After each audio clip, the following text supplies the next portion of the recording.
Alhamdulillah wa kafa wassalatu wassalamu ala nabiyyina al-mustafa wa ala alihi wa sahbihi ila yaumil wafa ma ba'd.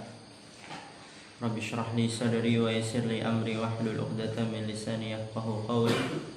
Allahumma 'allimna bima yanfa'una wanfa'na bima 'allamtana wa zidna 'ilman nafi'a. Allahumma arina al-haqqa haqqan warzuqna ittiba'ah wa arina al-batila batila warzuqna ijtinabah. Rabbana ighfir lana wa liwalidina warhamhum kama rabbawna shighara. Insyaallah kita lanjutkan kajian kita dalam kitab Jami'ul Ulumi wal Hikam, dan sekarang kita pada penghujung dari syarah hadis yang pertama. Ya, insyaallah mungkin 2 atau 3 pertemuan lagi karena kita cuma singkat ya. Cuman 20 menitan. 2 atau 3 pertemuan lagi kita lanjut ke hadis yang kedua. Di pertemuan yang sebelumnya kita telah membahas hukum tauriyah dalam keadaan orang yang dizalimi, sebagaimana yang sebelumnya sudah berlalu. Yang lebih jelas, ketika ada sahabat Rasulullah SAW atau misalnya ada orang yang dikejar penjahat, kemudian orang yang dikejar penjahat tersebut datang menjumpai antum untuk meminta pertolongan, kemudian antum bilang, "Ya udah, masuk ke rumah saya."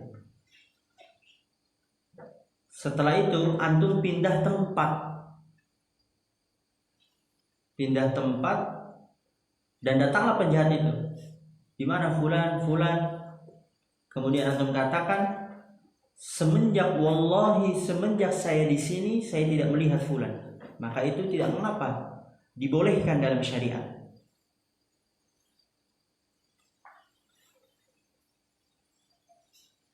Misalnya antum punya teman yang kerjaannya suka ngutang, dan kalau ngutang gak pernah dibayar. Itu kalau pasti main ke rumah antum maunya ngutangnya banyak, gak pernah dibayar. Sedangkan antum saja itu untuk kebutuhan sehari-hari sulit, dan dia maksa. Dan kalau main ke rumah itu suka tidak punya adab. Dia telepon, "Assalamualaikum fulan, lagi di mana?" Nah, dia mau main ke rumah nih. Anak mau main ke rumah, lagi di mana tuh? Antum berhenti sebentar, antum keluar rumah ke depan pintu. Oh, anak lagi di luar rumah. Ah, benar kan, di luar rumah? Lagi nggak di rumah. Anak lagi di luar rumah. Dan itu tidak mengapa kalau dalam keadaan dizolimi. Sekarang pembahasannya tentang bagaimana kalau keadaannya dia yang menzolimi. Dan itu tidak boleh dalam syariat. Tidak bermanfaat niatnya kalau dia yang menzolimi. Bagaimana keadaannya kalau dia yang menzolimi? Misal dia menjual barang, anak bilang, "Zakaria, anak jual ini barang 500.000. Terus Zakaria bilang, "Isinya bagus gak?" Isi barangnya kan kardus, di dalamnya ada barang. Misalnya barangnya lemari kan, tapi lemari masih di kardus, ini lemari. Isinya bagus gak, kata Zakaria? Terus kata anak, "Wallahi bagus, tapi yang anak maksud kardusnya yang bagus, bukan isinya yang bagus." Ini menzolimi bukan?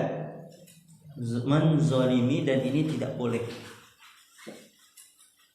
Di sini berkata pensyarah rahimallahu ta'ala, "Fa in kana al-halifu zaliman."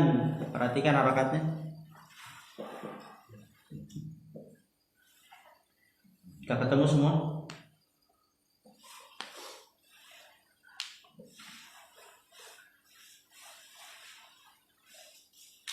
Fa in kana al-halifu zaliman. Udah ketemu?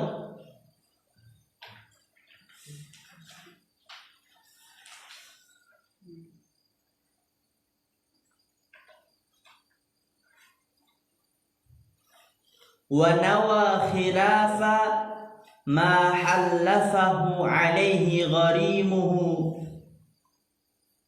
Lihat tuh Anas itu. Alfi, udah ketemu Alfi? Udah. Itu untuk antum? Dekta udah. Lam tanfa'hu niyyatuhu, itu dia. Fa in kana al-halifu zaliman fa in, apa arti fa in? Maka apabila kana al-halifu, orang yang bersumpahnya itu zaliman, dia zalim, menzolimi dia.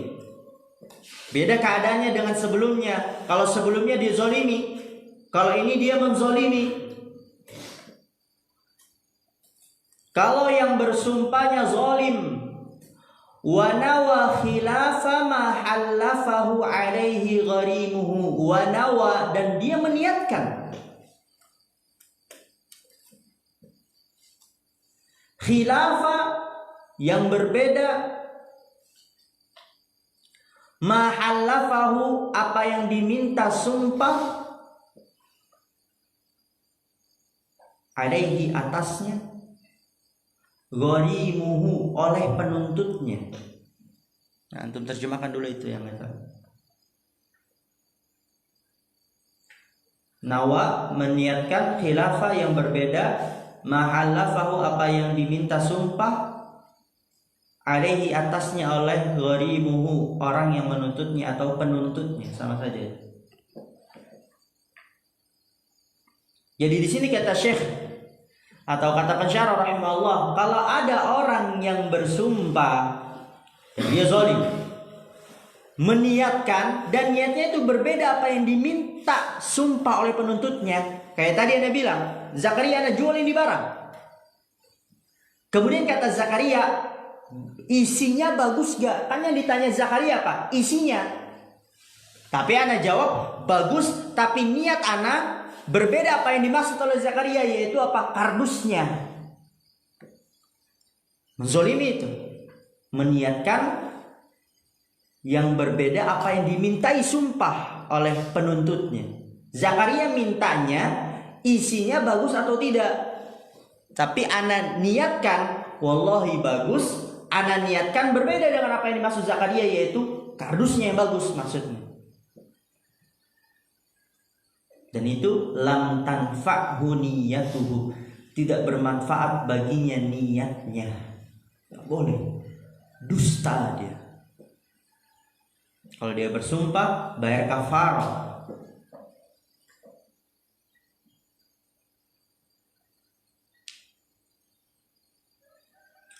Wa fi sahih Muslimin an Abi Hurairah, dan dalam hadis sahih Muslim dari sahabat Abu Hurairah radhiyallahu ta'ala anhu, ani Nabi sallallahu alaihi wasallam qala yaminuka ala ma yusaddiquka alaihi sahibuka.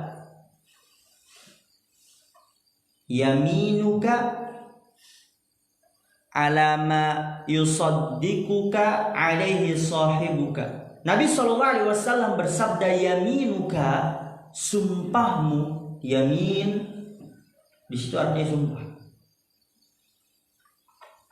Sumpahmu alama, sesuai, yusaddiquka, apa yang dibenarkan oleh temanmu. Sumpahmu sesuai dengan apa yang dibenarkan oleh temanmu. Nah, tadi itu Zakaria menginginkan yang dimaksud adalah isinya, maka tuntutan sumpah itu harus apa yang dimaksud oleh Zakaria, isinya, bukan kardusnya. Sumpahmu sesuai dengan apa yang dibenarkan oleh temanmu. Dalam riwayat yang lain yang lebih mudah, dalam wa fi riwayatin lahu al-yaminu ala niyatil mustahlifi. Al-yaminu, orang yang bersumpah, ala niyatil mustahlif, sesuai dengan niat orang yang meminta sumpah. Orang yang bersumpah sesuai dengan niat orang yang meminta sumpah.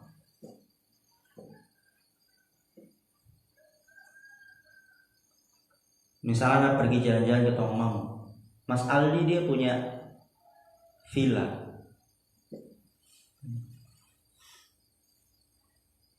Atau siapa namanya Habli jalan-jalan ke Tawangmangu kan?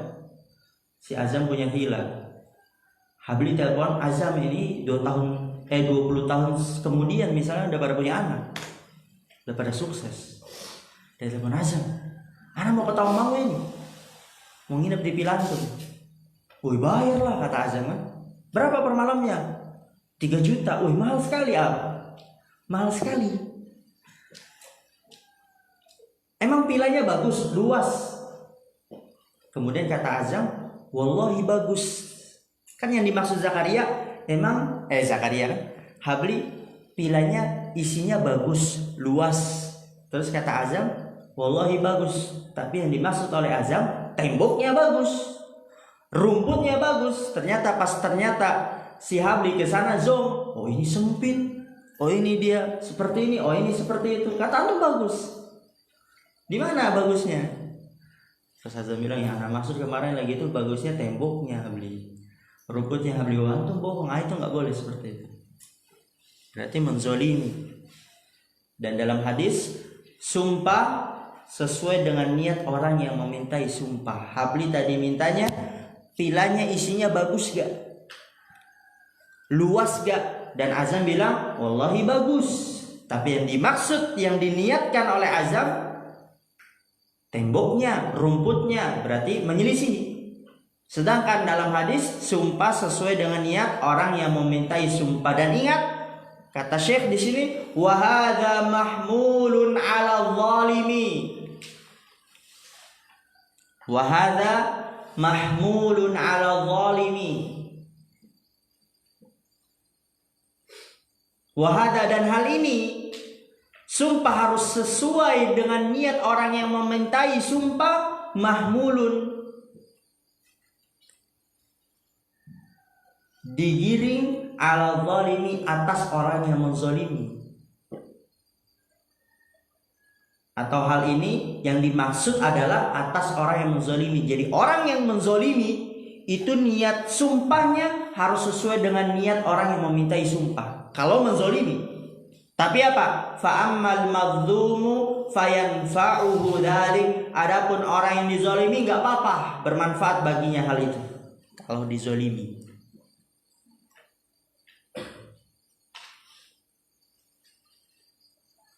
Kalau dizalimi tidak mengapa.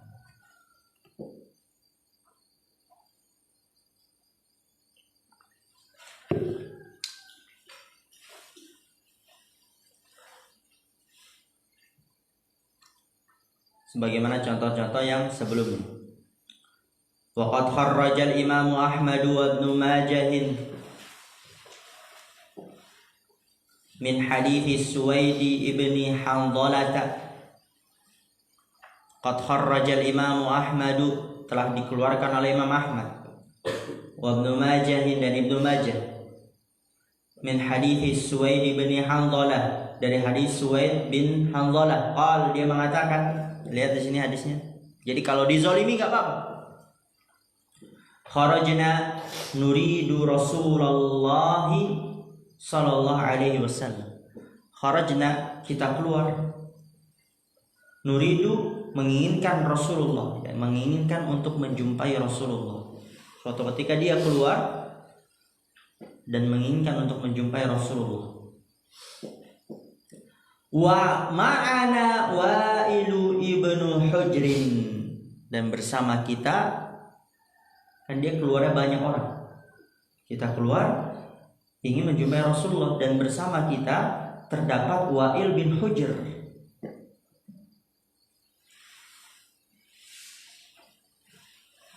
Fa'akhadhahu 'aduwwun lahu, maka dia diambil oleh musuhnya. Wa'il bin Hujr ini diambil oleh musuhnya. Fataharrajan nasu ayyahlifu. Fataharrajan nasu, manusia taharraj, enggan, ayyahlifu, untuk bersumpah. Jadi musuhnya ngambil Wa'il bin Hajar. bin Hujr. Dan orang-orang yang lain dari teman-temannya nggak mau bersumpah. Tujuannya untuk menolong Wa'il bin Hujr biar nggak usah diambil. Lalu apa? Fahalaftu ana innahu akhi. Lalu aku bersumpah, sesungguhnya dia adalah saudaraku, jangan diambil. Ini dia saudaraku, jangan diambil. Bersumpah dia. Karena telah bersumpah kalau Wa'il bin Hujr ini adalah saudaranya, fakhalla sabilahu. Khalla ini dia fa'ilnya dhamir mustatir, takdirnya huwa kembali ke musuhnya. Adu. Maka musuhnya membiarkan dia untuk berjalan. Setelah ada yang mengatakan, oh ini saudara saya, jangan diambil. Akhirnya musuhnya itu yaudah jalan-jalan. Fa'atainan Nabiyya sallallahu alaihi wasallam, maka kita menjumpai Nabi sallallahu alaihi wasallam. Fa'akhbartuhu, lalu aku mengabarkan kepada Nabi, annal qauma taharraju ayyahlifu, bahasanya kaum enggan untuk bersumpah karena Wa'il bin Hujr ini ditangkap nih sama musuh, nggak mau ada yang sumpah. Tujuannya biar nggak ditangkap sama musuh. Kalau dikatakan ini dia saudaraku. Perang antar kabilah pada saat itu. Wa halaftu ana innahu akhi, dan aku bersumpah bahwa dia adalah saudaraku. Gimana Rasulullah? Kan dia bukan saudaraku. Tapi aku bersumpah kalau dia adalah saudaraku. Kan bohong tuh. Tapi kan dalam keadaan dizolimi. Lalu apa kata Rasulullah? Sadaqta, engkau benar, enggak apa-apa. Al-muslimu akhul muslim, karena karena orang muslim adalah saudara bagi orang muslim yang lainnya. Karena muslim adalah saudara bagi muslim yang lainnya. Contoh yang lainnya misalnya suku Ambon sama Batak lagi perang, konflik dia. Gio dari Ambon, Toha dari Batak, dan banyak orangnya. Pakelan sama tempel. Nah, ini Gio sama Toha itu janjian mau ke Alfamart. Kemudian ditempel itu, Gio kan dia suku Batak. Kalau Toha itu tadi apa? Ambon atau terbalik lah, terserah itu. Dan ditempel itu adalah orang-orangnya suku Batak. Kemudian ketika si Gio sama Toha mau ke Alfamart, lewatin tempel. Nah, Toha dijegat karena suku Batak. Mau kemana kamu? Ini muka-muka Ambon nih. Mau ke Alfamart Pak. Terus kata Gio, dia saudara saya, jangan diambil ini. Maksudnya dia tuh suku Batak juga, jangan diambil. Nah, itu tidak mengapa. Bersumpah kalau dalam keadaan dizolimi tapi menggunakan tauriyah, itu dia tidak mengapa. Maksudnya apa? Saudara, karena seorang muslim adalah saudara bagi muslim yang lainnya. Sadaqta al-muslimu akhul muslim. Kemudian kata Syekh, wa kadzalika tadkhulun niyyatu fit talaqi wal ataqi.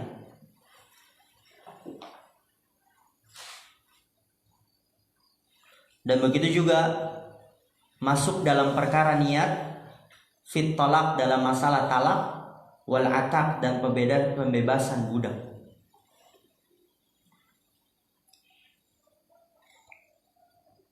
Fa idza ata bi lafdhin min alfadhil kinayati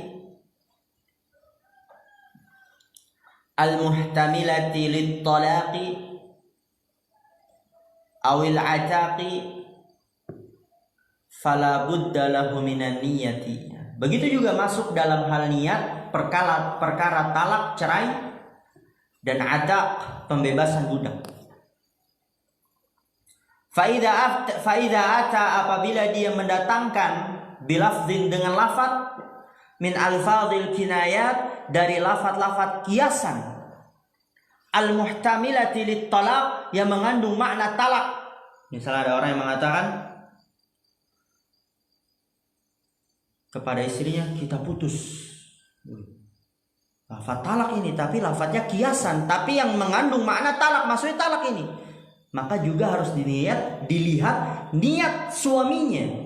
Ini yang dimaksud putus talak atau putus ranjang.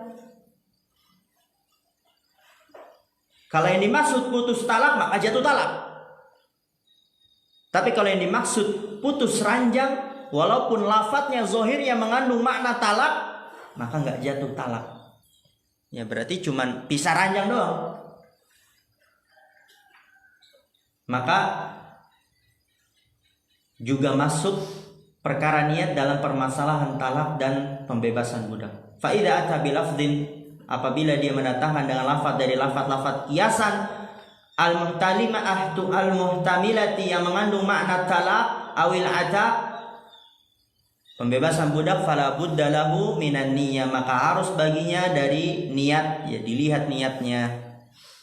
Dan insyaallah di pertemuan yang akan datang akan kita bahas tentang permasalahan tersebut. Dan tadi kita telah mengambil tentang permasalahan tauriyah dalam keadaan menzolimi, itu tidak boleh. Tapi apabila dalam keadaan dizolimi, itu tidak mengapa. Subhanakallahumma wa bihamdika asyhadu an la ilaha illa anta astaghfiruka wa atubu ilaik. Assalamualaikum warahmatullahi wabarakatuh.